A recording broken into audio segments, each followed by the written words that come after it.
and welcome to the REC podcast. I'm Jenny Hyskaj, and today we're diving into the upcoming REC release that forms part of the go-live for market-wide half-hourly settlement. The release is happening for the programme milestone M8 on the 22nd of September. Joining me are two brilliant minds behind the scenes, Harriet Truss, who's been leading the REC change process for the REC MHHS project, and Holly Law, our release manager. Welcome both. Thanks, Jenny. It's great to be here. Thanks, Jenny. Thanks for having us.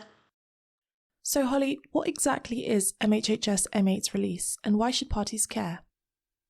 So M8 is the milestone where the MHHS code changes go live across all impacted industry codes, and that's the REC, BSc and DACUSA. It's the culmination of years of hard work to enable market-wide half-hourly settlement. So for REC parties, this means new obligations, updated schedules, and changes to how data is handled and shared. I see, so it's not just a REC thing, it's industry-wide? Exactly. It's a coordinated release across the sector, and it sets the stage for migration to begin in October. Great, thank you. Harriet, can you walk us through the major code changes being implemented? The two headline changes are R0209 and R0241. R209 was approved last November and covers the majority of the code changes to the REC to support implementation of MHHS. R0241 includes some incremental changes to what had already been approved under 209. 241 received authority approval on the 7th of August this year. And what do these changes actually do? They touch a range of things, from the electricity inquiry service to metering processes. MHHS introduces new data items, a new integration platform interface known as the DIP, and updates a number of processes in the industry. For the REC, this means updates to 12 REC schedules plus a number of other REC documents. These include a new schedule specifically for MHHS migration. There's also a number of impacts to REC market messages and data items, and these are being updated or added in the data specification. I see, that sounds like a lot of moving parts. It is. It's been designed through a coordinated effort across the industry by participants and service providers, as well as the code bodies. It's all been managed under the MHHS programme. Perfect, thank you, Harriet. So Holly, there are a few other change proposals going live. Can you give us a rundown of those? Yeah, sure. So we have R044 and R0097. They update the central switching service and the electricity retail data service to manage communication of appointments of the new smart meter data retrievers. We also have R0083, and this changes the supply number format, which has been consequentially impacted by the changes in data items for MHHS. So the top line of the supply number will require an amended set of data items on any bill or annual statement sent on or after the 22nd of September. Then we have R0222. This updates the ESME ID rejection codes. So the electricity retail data agent systems were updated as part of a past CP, which was R0032, new registration data items and processes to support the transition to MHHS. Within this CP, it did not allow for multiple incidences of an individual ESME ID to be registered and reject the update even when a second instance of an ESME ID would be legitimate, and this CP will resolve this. We also have R0264. This is a housekeeping update to the data specification. These changes primarily are about removing spurious characters from the text in the data spec that have already been captured in error previously. Finally, there are two changes, R0173 and R0223. They are not related to MHHS, but are being implemented at the same time as the M8 milestone. R0173 is making changes to the Theft Detection Incentive Scheme, or TDIS, and R0233 amends the process prepayment reconciliation transaction run. Thank you. So is that everything for the release? There are often Category 3 change proposals included in our standard releases. Harriet, is that similar for this one? Yes, that's right, Jenny. There are a few Category 3 documents that have been updated and some new ones as well. And these are also being implemented as part of this MHHS M8 release. So we've got 3 new guidance documents that will support people on the new metering related processes. The EES user guide and the SDEP user guide have been updated. There's a new MHHS version of the guidance on electricity metering points, and the new process for the new meter configuration tables and the change process that goes with that will be implemented. And also an updated EES data access matrix will be implemented to capture the new data items and user categories from MHHS. And these are all happening on the same day? Yes, all on the 22nd of September. It's a coordinated release to ensure everything aligns for MHHS Go Live.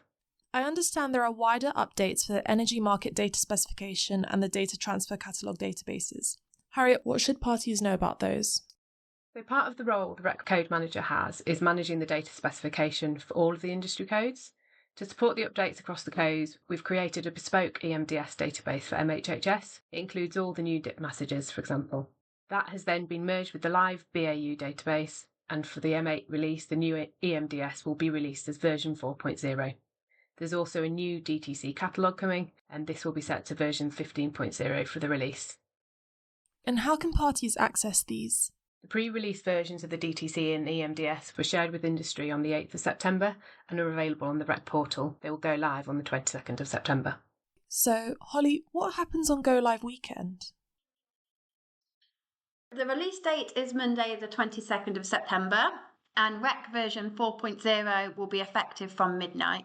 We will be making sure that the updated REC documents are published so that they are live that morning. And alongside the codes being released, the systems will also be going live. So over that weekend, systems will be switched over. This is being managed slightly separately to the code releases under the programme's Milestone M10. The updated electricity inquiry service is part of this system switchover. So on the Monday, everything goes live. It's probably important to note that should anything disrupt the systems go live for the 22nd of September, it will not affect the industry codes being implemented. The M8 release is expected to go ahead as planned. The EES is a service that is under the responsibility of the REC. Are you able to share a bit more on whether REC stakeholders and EES users will be impacted by the cutover activity? The cutover will have some impact for EES users, but also users of other services that sit on the same platform. These impacts are for all users and not just those involved in MHHS. The service, including the Secure Data Exchange service, the new MPAN creation tool and cross-meter tool, will be updated to the new version over the MHHS cutover weekend, as Holly just mentioned, from 19th to the 21st of September. As part of this cutover, there'll be a small period of EES downtime on the Friday afternoon, so on the 19th, and for much of the weekend the service will be in read-only mode. While in read-only mode, the portal and API will be able to be viewed. However, the databases will be static and actions such as sending an SDEP case will not be possible. The indicative timings for cutover activity over the weekend can be found on a dedicated blog post on the REC portal.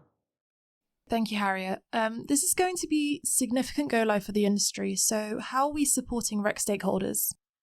So at the REC, we're going to be operating enhanced hypercare for the release. That means more frequent check-ins, enabling faster identification and resolution of issues. The channels that REC stakeholders should use to raise queries will remain the same as they are now, and people should contact us via the service desk as normal. We do appreciate that we may have a few more queries than normal, and that's why behind the scenes we're making sure we'll have the right people on standby to provide support and resolve any issues if they do arise. There may be aspects to the MHHS Go Live that don't relate to the REC, and where appropriate, we'll refer you to the other code bodies and service desk to ensure queries can be resolved by the appropriate owner. We'll also be linking into the MHHS programme under their early life support plan, and this will provide two-way awareness of any trends of queries and issues being received from stakeholders. For REC parties, you can also reach out to your operational account managers. Thanks both. Harriet, are there any final thoughts on what we've talked about today? Thanks, Jenny. Parties have been preparing for this milestone for a fair while, but if there are any last-minute queries, please do contact the service desk. Otherwise, just a thank you to everyone involved in getting us to this point. It's taken a lot of time and attention to detail by everyone. Thank you, Harriet. And Holly, where can listeners go to for more information? The REC portal is your best bet. Check the MHHS wiki pages, the release packs, and keep an eye on the bulletin for updates. And for wider MHHS programme information, you can keep an eye on the MHHS programme website. Brilliant. Thanks again, Harriet and Holly, for talking with me about all things MHHS M8 release. That's all from us today, so if you have any feedback on today's episode or suggestions for future podcasts, please do get in touch. Thank you very much and goodbye.